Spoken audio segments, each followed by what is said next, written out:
Roland Waters sat at the bar, nursing his rum and coke, patiently waiting for a message to come across his phone. As he sipped his drink, he thought about the events that led him to this point in his life.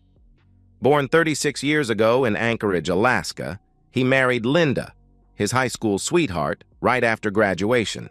He went to work on the Trans-Alaska Pipeline and spent several weeks at a time going from Prudhoe Bay to Valdez, fixing various problems as they arose.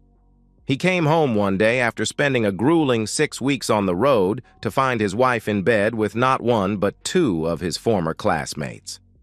After protestations that it really didn't mean anything and it was only intimacy, he divorced her and joined the Army to get as far away from the situation as he could. He eventually met and married his second wife, Melissa, while stationed at Fort Bliss, Texas. He thought he had hit the jackpot, but learned just the opposite after returning from a 12-month deployment to Iraq. He found her having intimacy with another soldier on the base and divorced her.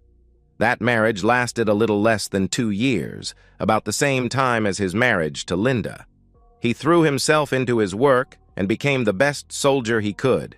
He had one job: kill the enemy, and he became damn good at it. After his stint in the Army, he was recruited as a freelancer, working for various interests in places like Africa and the Middle East. He also worked in Myanmar, helping an ethnic minority against a brutal regime. In short, he had become a soldier of fortune, a mercenary, and a highly paid and sought-out one at that. His ruthlessness, efficiency, and brutality in the field were just a few of the things that attracted potential clients. Part of what set Roland apart from the other contractors was the fact that he chose his clients with care. He refused to work for anyone who dealt with drugs or human trafficking, for example. Several times he took lower-paying jobs simply because he agreed with his benefactor's cause. Another thing that set him apart from the others was his choice of weapon.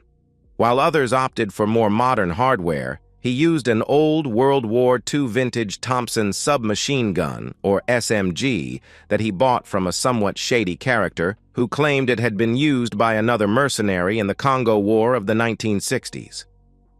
"Legend has it Patty Hearst bought this gun after she heard it," the man said. Roland called bull on that claim.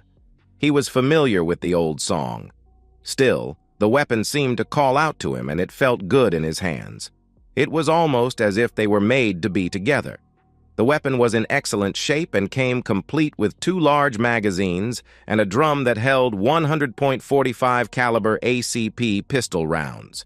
It only had an effective firing range of about 150 meters, but the trench broom, as it had been called, was deadly, and it suited him just fine.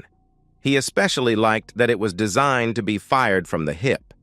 It cost him a pretty penny, to be sure, but it was deadly at close range and very reliable. After a decade of working as a mercenary, he tired of the constant fighting and came back home, hoping to put his past behind him and start a family. He became a freelance consultant for a private security company and settled down. He met his current wife, Susan, at a social event where he had been hired to organize security. Susan was an attorney for the firm of Freeman and Douglas. He literally bumped into her at the event as she was making her way to the bar. He caught her as she stumbled, preventing her from falling to the hard floor. He thought nothing of it at the time, but Susan was instantly taken with the tall, quiet, and well-built man with the ragged scar across his face. They spent a lot of time talking that night and began dating. He was very careful not to reveal too much of his background, only telling her that he worked overseas as a contractor after his 4-year stint in the Army. He became very creative when she asked about the scars that dotted his body. And he certainly never told her about his secret overseas accounts. He had already been burned twice and wasn't about to go through that again.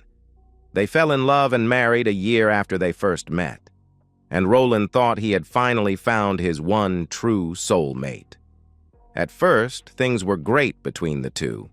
They enjoyed each other's bodies several times a week, and they got along well. Sure, they had their disagreements, like every married couple does, but they worked through them. They were even talking about having children and bought a 2-story, 3-bedroom house in a nice suburban neighborhood. Then, things started going off the rails. Susan began spending more time at the office working on various cases and going out for drinks with the girls and other co-workers. This raised a few red flags, but then came the summer party her firm put on. He went with Susan, as he always did, but he knew there would be problems the instant he walked in. Susan introduced him to her co-workers, as she always did, but then she introduced him to the newest attorney in the firm, Michael Van Owen. For a moment, Roland experienced a bout of déjà vu. He hoped this wasn't the same Van Owen he knew from Africa, but as he looked at the tall man with the chiseled face, his hopes were dashed. It was the same man, a man who once recruited him and fought with him, but became a turncoat after being offered more money, allegedly from a federal agency. Granted, that was several years ago, but Roland was not a man known for being very forgiving, and he never forgot a face. Roland came face to face with the man who once tried to kill him. Van Owen extended his hand, a smirk on his face, but Roland simply walked away. Susan ran after him, calling to him. "Roland, sweetie, what's wrong? Why were you so rude to Mike?" Roland couldn't tell Susan the whole story without revealing his true past. "I don't trust that man. Something about him bothers me. I'm sorry. I really can't explain." "Well, you're just going to have to get over it. Mike and I are working on several projects now, and we'll be spending a lot of time together. Now get it together and come join us at the table." "You're working with him?" Roland asked. Susan nodded her head. "Yes, we are. Come on, we need to get back to the party." Susan grabbed his hand and led him back to their table. He held her back for a moment. "I'm letting you know, Susan. You need to be careful of him," he said. "Don't worry, I'll be careful. Now come on, you're embarrassing me." He let her lead him back to the table where they sat down. Van Owen sat across from them, eyeing Roland carefully. Maybe, Roland thought, he was worried that he might get outed. Susan went to another table to speak with some of her colleagues. Van Owen leaned over the table and looked Roland in the eye. "I hope you understand that what happened in Africa wasn't personal. It was just business. But now that I know Susan is your wife, it just became personal. Know this, I intend to do everything I can to take her from you. I should have hunted you down like the dog you are and killed you back in Africa," Roland said. "And I'm warning you, if you have intimacy with my wife, I will kill you." Van Owen laughed. "You're such a clueless romantic, Roland. You always were. I've already tasted your wife, and I intend to have her brains out right in front of you before it's over. Then I'll finish the contract on you. I'll bet she doesn't know about your past, does she? Who knows? Maybe I'll fill her in, but I'll call a truce for tonight, for old time's sake. I'm warning you, Van Owen, this won't end well for you. Let it go. Leave Susan out of it." Van Owen smiled, but it wasn't a friendly smile. Susan came back to their table and looked at the two men. "I see you two are getting to know each other," she said. "Yes, we know exactly where we stand, don't we, Roland?" Van Owen asked. "Yes," Roland said in a neutral tone of voice. Susan looked back and forth between them, wondering what was going on between the two men. She also wondered if Mike had told Roland about their affair. She knew Roland wouldn't tolerate her infidelity, especially after what his previous wives had done to him. She sat down next to her husband, and the three of them ate their meals, Roland and Van Owen watching each other carefully the whole time. Susan felt as though she could cut the tension between them with a knife. After the meal and the obligatory speeches, Susan grabbed Roland's hand and dragged him to the dance floor. Roland held her tight, feeling her body close to his. Normally, he relished her closeness, but not this time. As they danced, he kept a close eye on Van Owen, who was also watching them. "What's going on, Roland? You feel tense, like a coiled snake. Talk to me." "How well do you know Van Owen?" he asked. "We've been working together on some projects. Why?" "You didn't answer my question. How well do you know him?" "What do you mean?" she asked. You know what I mean. Have you slept with him? She looked at him, shocked. Of course not. How could you ask such a thing? Let me rephrase that. Have you had intimacy with him? Her body flinched slightly after he asked, giving him his answer. I see. How long has it been going on? Roland, it doesn't mean anything, she replied. It means everything to me, Susan. You know what I've been through, and you know how I feel about infidelity. I won't stand for it. Tell me, dear wife, what do you know about your lover? Not much, she said. Roland noticed that she didn't deny the affair. He came to work for us about 6 months ago. He supposedly did contract work for a federal agency. Why? He's dangerous, and if you want to have any kind of a future with me, you'd better end it with him ASAP. She looked at him, wondering what was going through his mind. Is that a threat? She asked. I don't make threats. It's a warning, and you'd better take heed. Otherwise, it won't end well. What do you mean? She asked. Just trust me. It won't end well. For you, for him, and for us. You're scaring me, Roland, she said. You'd better be scared, he said. What aren't you telling me, Roland? What's going on? Really? She asked. I can't tell you. You'll just have to trust me. How long has it been going on between you two? Not long, she said, a tear falling down her face. Maybe a couple months. A couple months, I see. Are you in love with him? No, I only love you, she replied. You sure have a funny way of showing it, he said.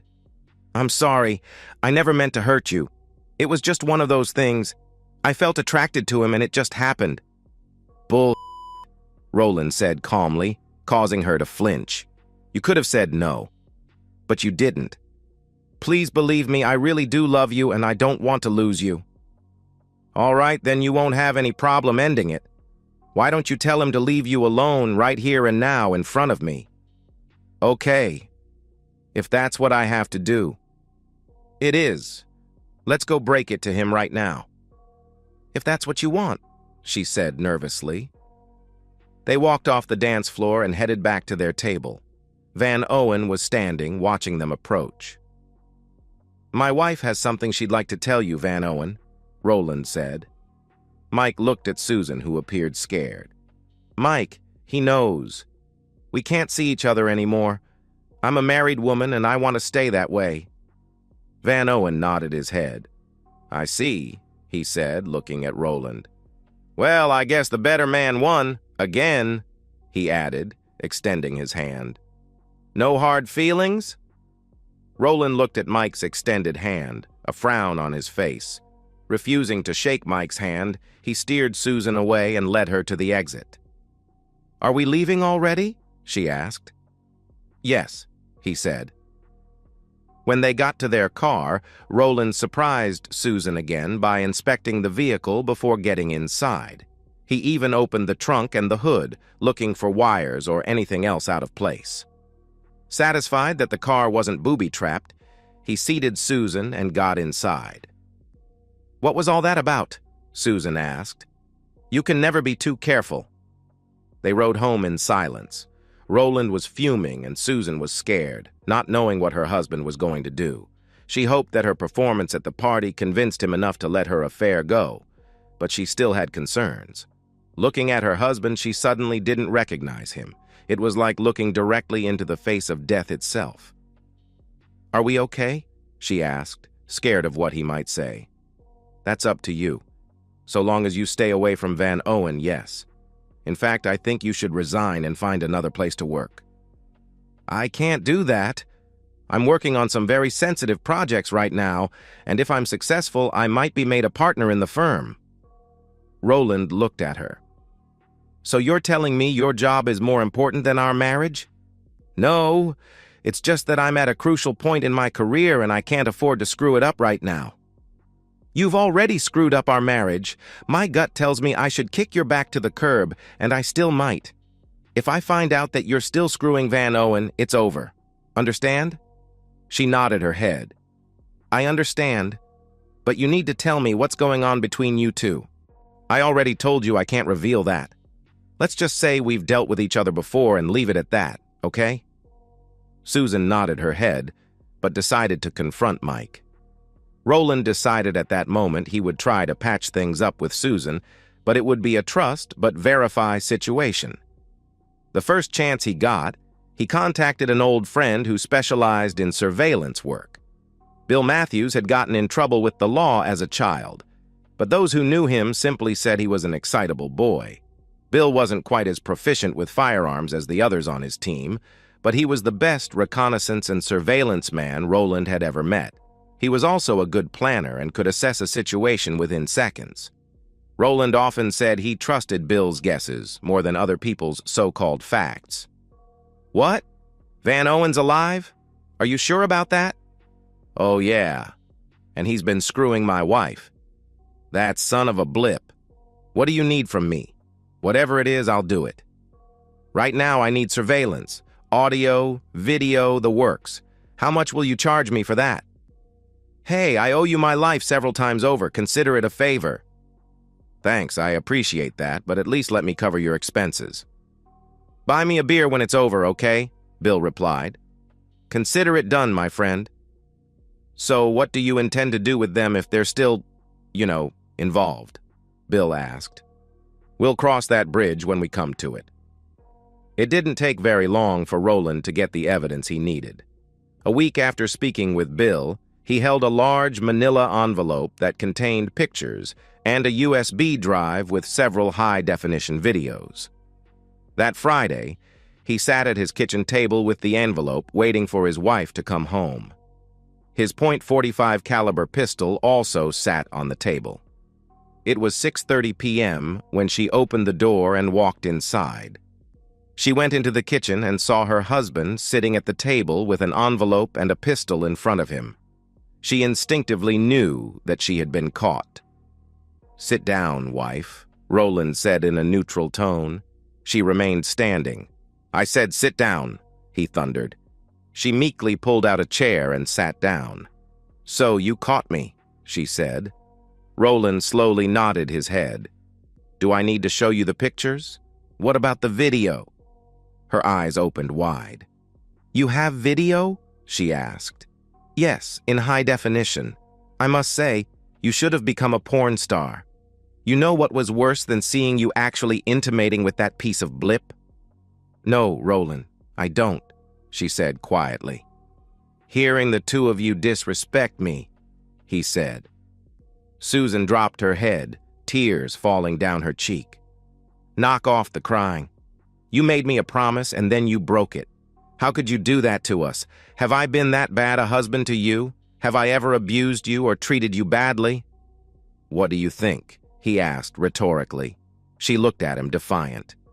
"Know this. That would be the biggest mistake you could ever make. I know all about you now. What was it they called you? Oh yes, Roland the Heartless Thompson Gunner. How many men have you killed in your career as a mercenary? You know all that will come out in the divorce. I also know that you're wanted in several countries." Roland chuckled. If the stupid blip knew that, he thought, she would also have known how he tended to destroy his enemies. She had no idea what she was messing with. First of all, that old name was from some song back in the 70s. It was headless, not heartless. As you can see, my head is still very much attached to my body and I hail from Alaska, not Norway. Second, I've done nothing illegal. At least not in the US, and the governments in those other countries have changed since I was last there, and we don't have any extradition treaties with them. Well, the IRS might be very interested in your offshore accounts. You know, the ones where all your money is hiding. I'm talking about the money you haven't paid any taxes on," she answered. Roland smiled again. "If you had taken the time to look, you would have known that those old accounts were set up by your lover a long time ago, and they're empty right now, have been for years." Her face went white as he continued. "That's right. Your lover is the one who first recruited me into the business." "Oh, he didn't tell you that, did he?" "I'll bet he also didn't tell you that he was right there with me, knee-deep in all the blood and gore for years. And I'll bet he never told you about the contract he was given to kill me." "What? That can't be true." "Oh, but it is, dear wife. He came very close to killing me too. I stopped him, though, and almost killed him, but he escaped. I never saw or heard from him again until the party. Imagine my surprise to see him there." "I don't believe you," she said. "Didn't you see the scar on his inner thigh? I gave him that scar when I shot him. I was aiming for his balls, but he zigged when I thought he was going to zag. It was just a flesh wound, but I'll bet it had to hurt. By the way, did he tell you that he intends to kill me as well?"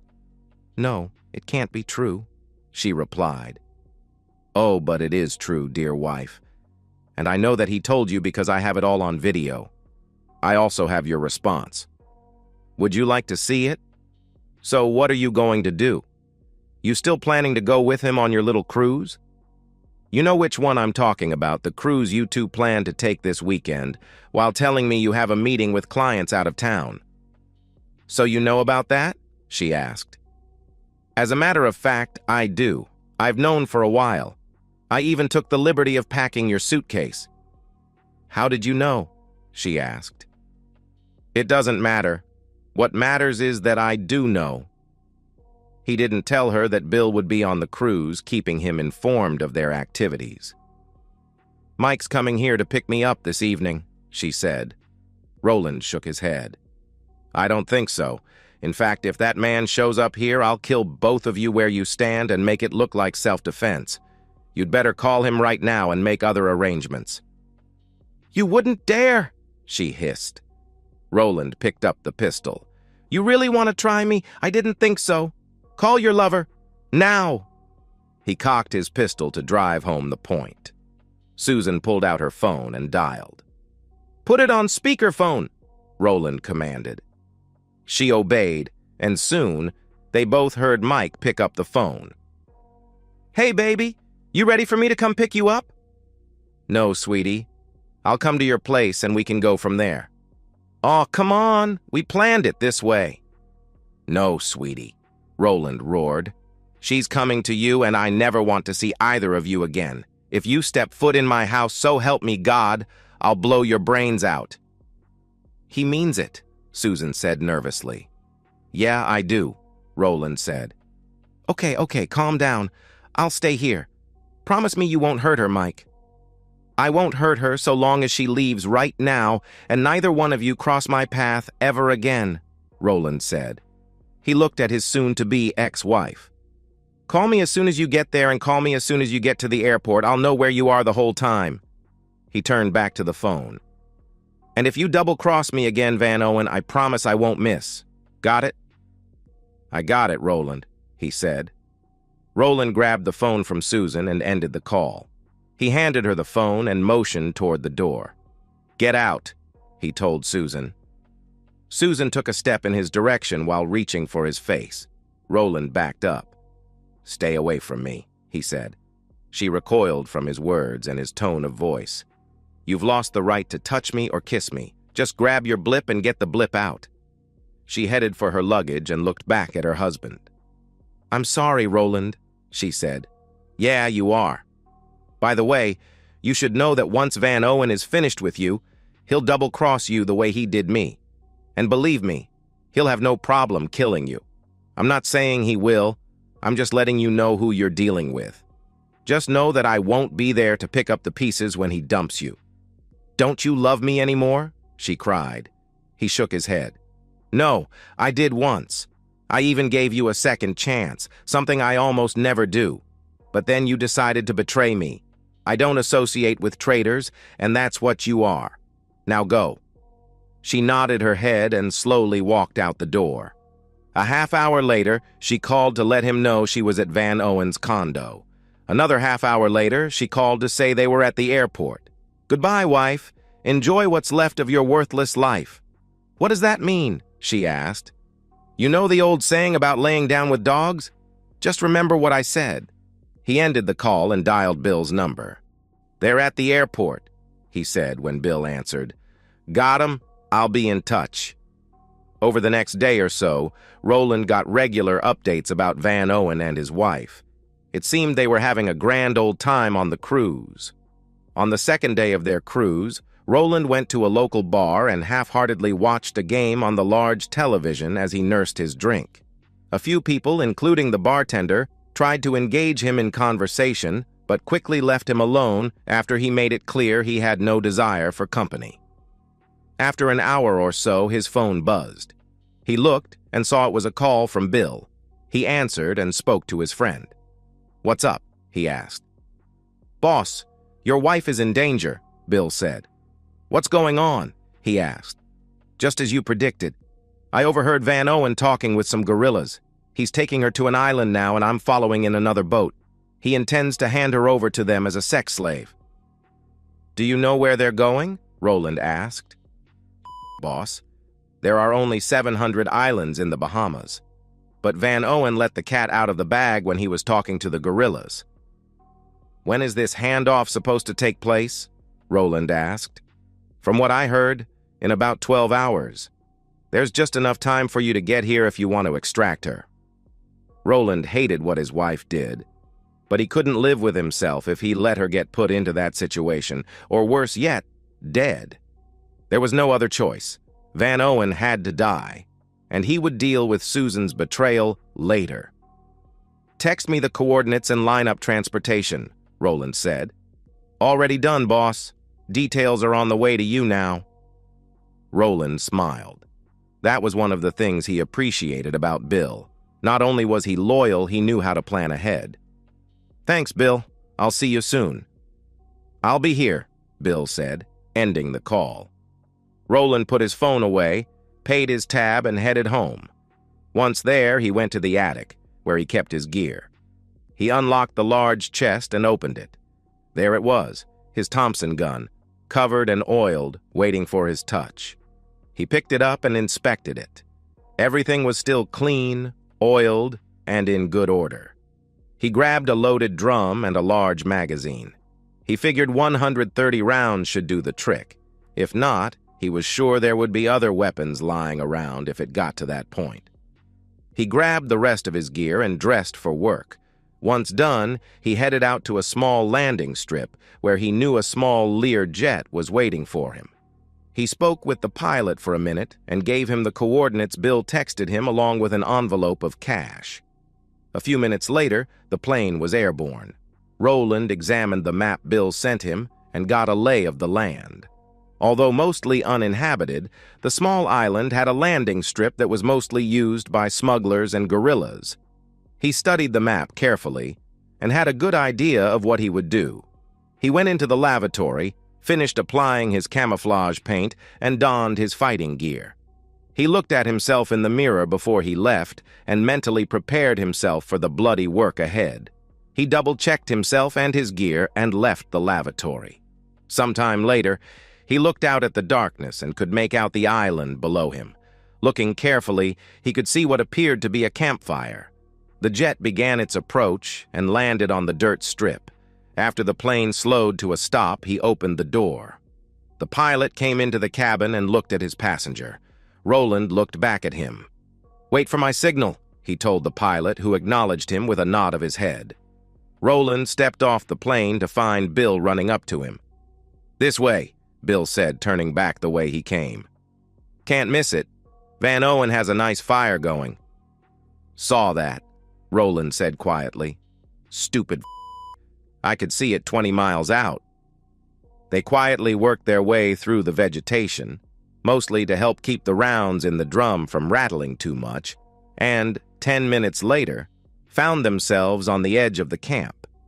Roland and Bill knelt down and looked the campsite over. Susan was naked and tied to the ground, her arms and legs spread wide. In addition to Van Owen, Roland spotted 3 guerrillas. Susan was crying and begging to be let go. "Please, Mike, don't do this. Don't I mean anything to you?" He laughed. "Yeah, you mean about $250,000 to me right now. Once the boss makes it here, we'll make the exchange. You for the other half of my bounty, and you'll be off to live your new life. And there's nothing your stupid, wimpy husband can do about it." The 3 guerrillas laughed in response. One of them stood over Susan and started unzipping his trousers. "Put that away, El Capitan wants her fresh." You know that. The gorilla zipped his pants back up, unhappy. Roland looked at Bill, who was holding his .45 caliber pistol, then consulted his watch. It was time to move. He gave Bill a hand signal, and the two moved out quietly. They approached the camp as Van Owen and the gorillas gathered around the fire. Roland motioned for Bill to stay behind him and take cover. Bill obeyed without question as Roland slowly moved into the camp. The four men heard Roland as he placed the weapon in automatic firing mode, which required two switches to be turned, one to take it off safe and another to place it in full auto mode. Without saying a word, he pulled the charging handle back, and before the gorillas could react, he unleashed several short bursts of automatic fire from the hip, sending the gorillas flying back. A couple of the gorillas managed to get some rounds off, but they missed Roland by a long shot. After the gorillas were dispatched, Roland placed the gun in his shoulder and took careful aim. Before Van Owen could react, Roland sent a 3-round burst at his head, effectively blowing it off. The whole incident took just a few seconds. Roland looked around to make sure everything was secure. That's when he noticed Susan. One of the shots fired by the gorillas managed to hit her in the side. Bill knelt over her as Roland watched. She looked up at Roland with sad eyes. "I'm sorry," she wheezed. Soon her eyes glazed over. Roland had seen enough death to know she was gone. Bill checked for a pulse and looked up at him. "She's dead, boss. Do we take her back with us?" Roland hawked up a glob of phlegm and spit on her face. He thought for a moment as he observed the sputum covering her left eye, then shook his head. "No. El Capitan is expecting to pick up a blonde. I think he should get what he paid for, don't you?" "Damn, you're cold-blooded, boss," Bill said. Roland chuckled at that. "You know it, my old friend. Come on, let's get her over to the fire. She wanted to be with Van Owen. She can burn with him, forever." They dragged her lifeless form to the fire, and Roland used the wads of cash to stoke the fire, handing one bundle of bills to his friend. "Consider it a bonus," he said as Bill pocketed the cash. They put Susan's nude body on the growing fire, followed by Van Owen and the 3 dead gorillas. "Help me police up this brass. No sense in leaving too many clues." After he and Bill collected the spent .45 caliber shell casings, they headed out to the plane. The pilot was waiting for them and took off as soon as they entered the cabin. Bill watched his old friend as the plane headed back to the States. Roland sat in a back seat looking out the window, drinking a beer while smoking a fairly expensive cigar.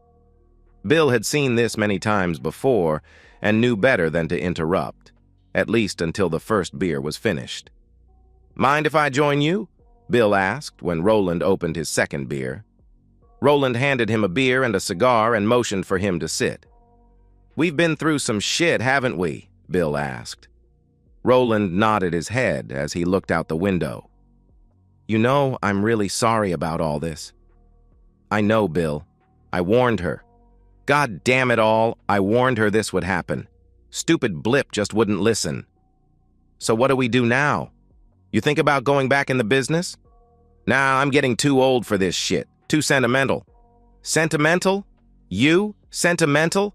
That'll be the day," Bill asked. "Yeah. You notice I didn't even cut anyone's head off?" "I noticed that," Bill said.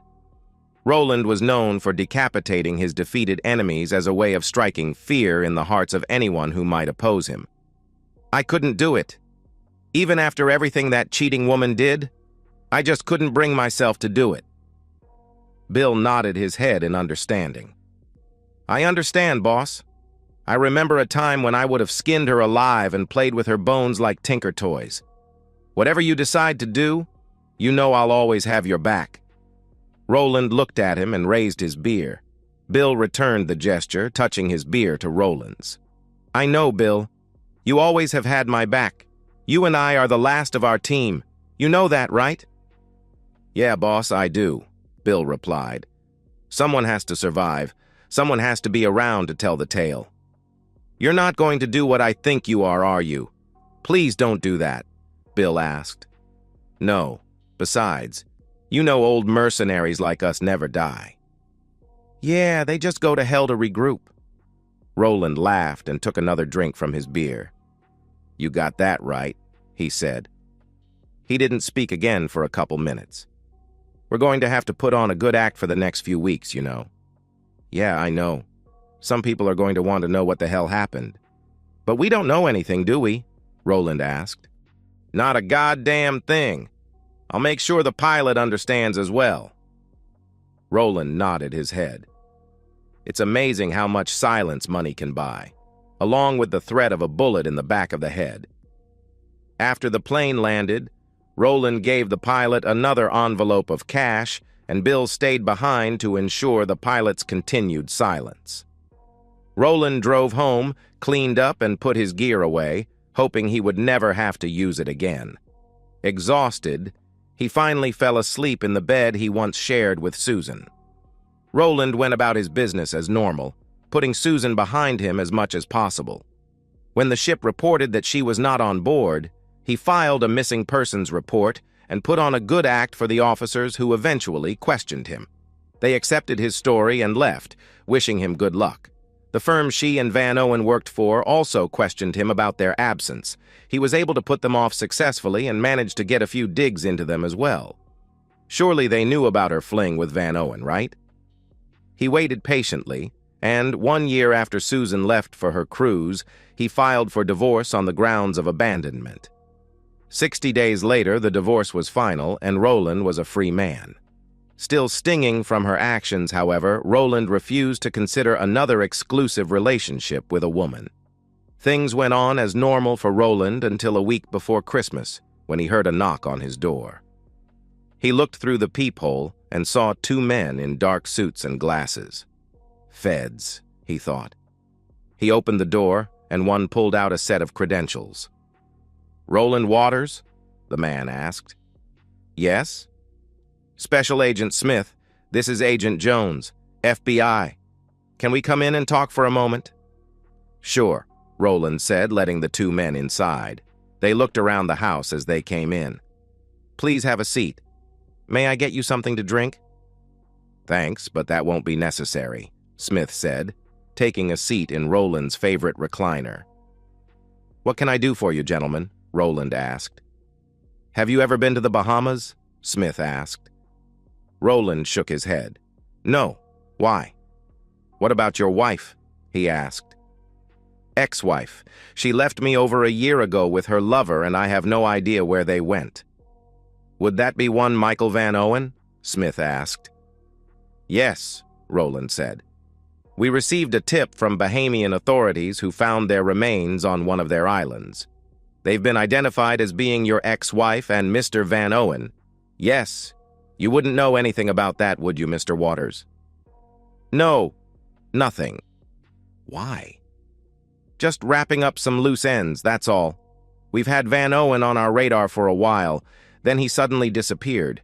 It seems he was involved in human trafficking while pretending to be an upright citizen. From what we could tell, it looks like he may have had a disagreement with one of his business associates. Disagreement? What kind of disagreement? And what does Susan have to do with all this? Please, Mr. Waters, don't insult our intelligence. We know all about you. You're something of a legend in certain parts of the world with your Thompson gun, you know. Personally, I can't imagine why anyone would want to carry a noisy old relic like that, but I guess to each his own. You don't believe I had anything to do with what happened to Susan, do you? Roland asked. No, your ex-wife was shot with a 9mm, not a .45.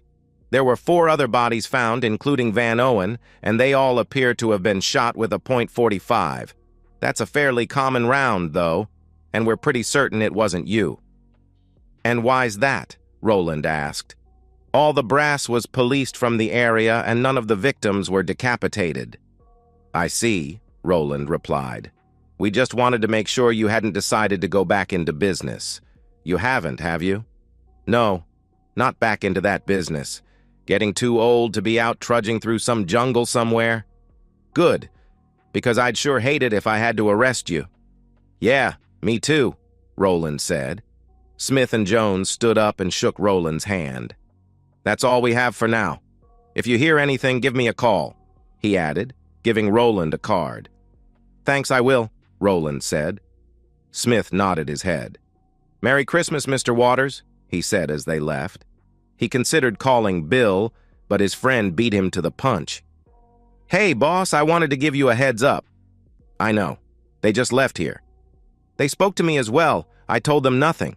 They said they were just wrapping things up." "Told me the same thing." "Hey, why don't we go have a beer?" Bill agreed, and the two men met that night at a local bar. Their beers had just been placed on the table when a song began playing on the jukebox. Roland was a warrior from the land of the midnight sun, with a Thompson gun for hire, fighting to be done. "Merry Christmas," Roland said as song he hated so much played on. "Merry Christmas, boss," Bill said, lifting his beer. Roland looked around the bar, wondering if he could see who played the song. In one corner sat two men in dark suits. One of them smiled a crooked smile as he raised a beer in his direction. Agent Smith. Roland smiled back as he raised a middle finger with one hand while lifting his beer in the other. Smith laughed and drank his beer. When Smith and Jones finished their beer, they came to Roland's table. "Well, well, the last two surviving members of Strike Force Charlie having a beer together. That is what you used to call yourself back in the day, wasn't it?" he asked. "Just two old friends sharing a beer. Nothing illegal about that, is there? It is the Christmas season after all." "Of course not," Smith said. He pulled up a chair and sat next to Roland. He pointed to a very attractive waitress wearing a short skirt. "You know, she's been checking you out ever since you two walked in here." "Yeah, so?" "Probably checking this out," he added, pointing to the scar on his face. "No, I don't think so." "What do you think?" he asked, looking up at Jones.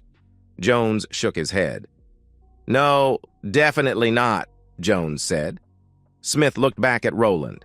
"No, she's got the hots for you. I'm a federal agent. I can tell these things, you know.